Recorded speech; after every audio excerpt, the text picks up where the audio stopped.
কারণ বেগম খালেদা জিয়ার জন্য দোয়া করব, বদদোয়া করব না, কারণ উনি ক্ষমতা থাকা অবস্থায় কোনো আলেমদেরকে উনি জেলে দেয় না, বরং আলেমদেরকে, কওমি আলেমদেরকে দাওরা হাদিস সমমান সার্টিফিকেট, মাস্টার্স পাস সমমান দিয়েছে, আলেমদেরকে সম্মান দিয়েছেন। আল্লামা সাইদি রহমাতুল্লাহ আলাইহি ইসলামী বোর্ডের চেয়ারম্যান বানিয়েছে। কোনদিন কোন আলেমের গায়ে কোনো পুলিশ হাত দিতে পারে নাই।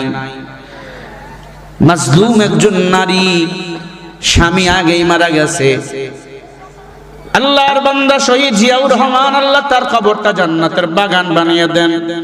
ভালোকে ভালো, কালোকে কালো বলা লাগবে। সংবিধানে বিসমিল্লাহর আইন তিনি পাশ করেছে, আল্লাহু আকবার।